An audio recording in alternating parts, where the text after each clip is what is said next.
दोस्तों, इंतहा पसंद हिंदू खुद को मुसलमानों का सबसे बड़ा और पुराना दुश्मन मानते हैं। इंडिया और पाकिस्तान के हालात इसी दुश्मनी के गवाह हैं। मगर हिंदुइज्म की मुकद्दस मजहबी किताबें तो मुसलमानों के नबी आखिर ज़मा की आमद की पेशगोई करती हैं। हिंदू नहीं मानते तो ना माने, लेकिन उनकी मुकद्दस किताब उनको आखिरी नबी हजरत मोहम्मद मुस्तफ़ा सल्लल्लाहु अलैहि वसल्लम की आमद का इशारा देती हैं, ताकि वो इससे सबक सीखकर सीधे रास्ते पर चल सकें। क्या हिंदुइज्म इल्हामी मजहब है?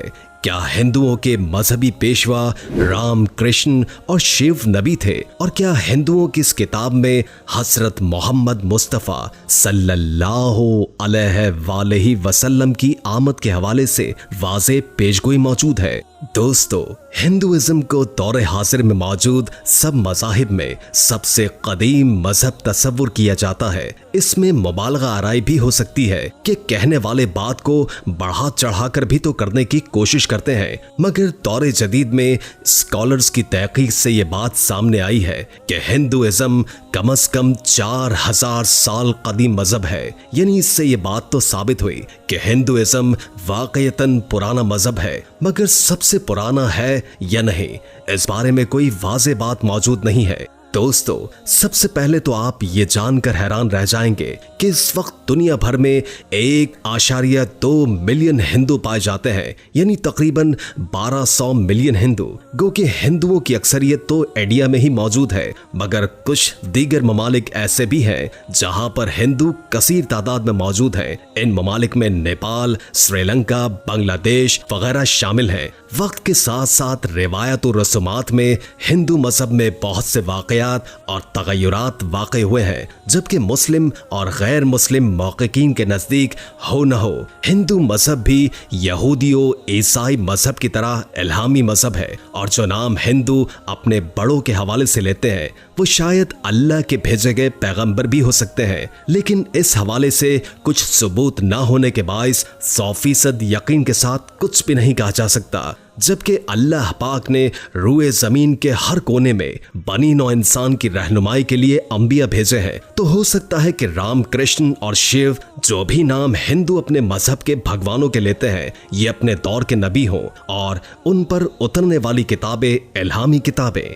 दोस्तों, वक्त के साथ साथ ईसाइयों और यहूदियों की मजहबी किताबें मुकम्मल तौर पर बदल गईं। इसी तरह मुमकिन है कि हिंदुओं की मजहबी कुतुब में भी बेतहाशा तब्दीलियां रूनुमा हुई हैं और बदलते बदलते उन्होंने अपने नबियों को खुदा तक का दर्जा देने के बाद उनके बुत तराश कर उन्हें पूजना शुरू कर दिया हो, क्योंकि लगभग इसी तरह की तब्दीलियां ईसाईइज्म और यहूदी इज्म में भी हुई है।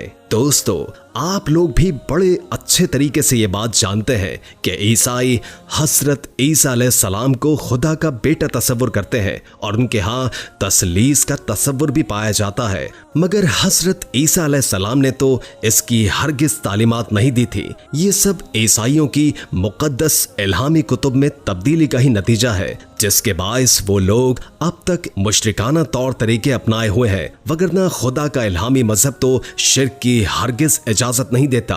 वो अल्लाह ताला अपनी जात में, अपनी सिफात में वाहिद व यकता है, उसका तो कोई शरीक है ही नहीं और न ही उसकी कोई आल औलाद। और फिर कुरान मजीद में भी सूरह अखलास में अल्लाह ताला ने अपने यकता होने का ऐलान किया है। कुरान मजीद में आता है, कुल हुवल्लाहु अहद अल्लाहुस समद लम यलिद वलम यूलद वलम यकुल लहू कुफुवन अहद। आप कह दीजिए कि वो अल्लाह एक है, अल्लाह बेनियाज है, न वो किसी की औलाद है और न ही उसकी कोई औलाद है और न कोई उसका हमसर है। कुरान पाक की ये सूरह अल्लाह ताला की वहदानियत का ऐलान है। और फिर ईसाई नजरियात जिसका प्रचार हजरत ईसा अलैहिस्सलाम ने किया है वो भी बिल्कुल ऐसे ही थे, लेकिन वक्त के साथ साथ मुकद्दस इल्हामी किताब यकसर बदल गई और वो मजहब जो तौहीद का प्रचार करता था अब शिर्क का सर्रेआम इकरार करने लगा है। दोस्तों, अगर ईसाईज़्म ही की बात करें तो उसके पैगंबर हजरत ईसा अलैहिस्सलाम है। आपने नबी पाक सल्लल्लाहु अलैहि वसल्लम की आमद से मुतालिक अपनी कौम को भी आगाह किया। इसका जिक्र हमें कुरान मजीद की सूरा में भी मिलता है। अल्लाह ताला इरशाद फरमाते हैं, और याद करो ईसा इब्ने मरियम की वो बात जो उसने कही थी, ऐ बनी इसराइल, मैं तुम्हारी तरफ अल्लाह का भेजा हुआ रसूल हूँ, तस्दीक करने वाला हूँ उस तौरात की जो मुझसे पहले आई हुई मौजूद है, और बशारत देने वाला हूँ एक रसूल की जो मेरे बाद आएगा, जिसका नाम अहमद होगा। दोस्तों, आप ये बात शायद पहले से ही जानते होंगे कि हिंदुओं की मुकद्दस तरीन कुतुब वेद, कुरान वगैरह है, और उन कुतुब में हिंदुओं के मजहबी अकायद और रसूमात के हवाले से वाज़े हिदायत हैं। दोस्तों, इन कुतुब में से प्राण का जिक्र करें तो उसके माने हमारी जबान में पुराने के किए जा सकते हैं।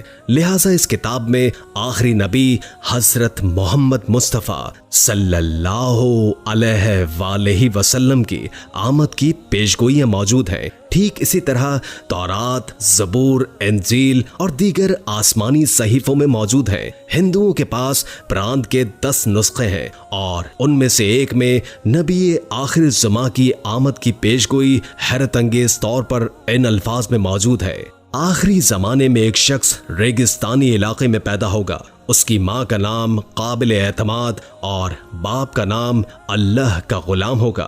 वो अपने वतन से शुमाल की जानिब जाकर बसने पर मजबूर होगा, और फिर वो अपने वतन को मुतादिद बार 10,000 आदमियों की मदद से फतह करेगा। जंग में उसकी रथ को ऊंट खींचेंगे, और वो ऊंट इस कदर तेज होंगे कि आसमान तक जा पहुंचेंगे।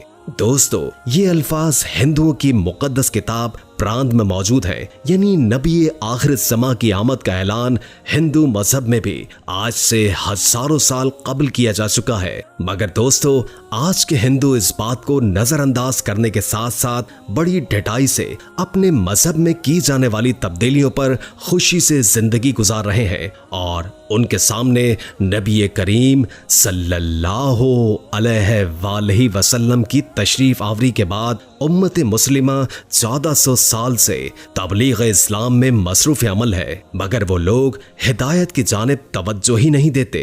अलबत्ता वो लोग जो दीन हक को समझने की जस्तजू करते हैं, उन्हें अल्लाह पाक अपने करम खास से इस्लाम की तरफ ले आता है, और अब तक हिंदुइज्म को छोड़कर लाखों बल्कि करोड़ों लोग इस्लाम कबूल कर चुके हैं। दोस्तों, नबी पाक की आमद के बारे में दुनिया में मौजूद हर इल्हामी मजहब की कुतुब में तस्करा मिलता है, मगर हक को सिर्फ वही लोग पहचानते हैं जो हक की जस्तजू में निकलते हैं। बाकी सब तो गुमराही की जिंदगी बसर करके दुनिया से चले जाते हैं। दोस्तों, इसी तरह दुनिया के दीगर मज़ाहिब में भी रसूल पाक की आमद की बशारत मिलती है।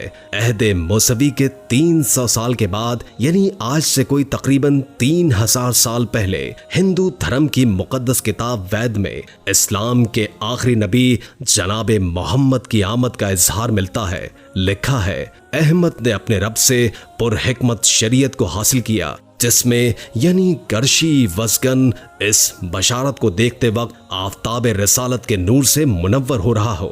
इसी तरह 618 साल कबल मसीह में जरतशों की मुकद्दस किताब में मकाम मुस्तफ़ा और आमद रसूल की बशारत यूं बयान की गई है, जमाना जाहिलियत में अरब में एक ऐसा मर्द पैदा होगा जिसके पैरोकार दीगर मज़ाहिब और खुराफात को खत्म कर देंगे, यानी इबादतगाह आतिश कदे नहीं बल्कि मकाम इब्राहिम ही खाना काबा होगा।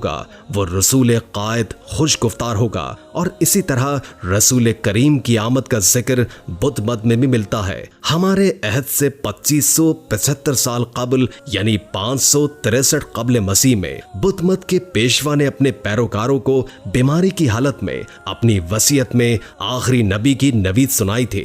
बुद्ध मत की मारूफ किताब में दर्ज है कि बुद्ध ने आनंद को तसल्ली देते हुए कहा कि वक्त मुकर्ररा पर आखिर बुद्ध आएगा। वो साहिब हिकमत, इसरार कायनात का आलम, इंसानों का बेनजीर हादी और पाकीज़ा जिंदगी वाला होगा।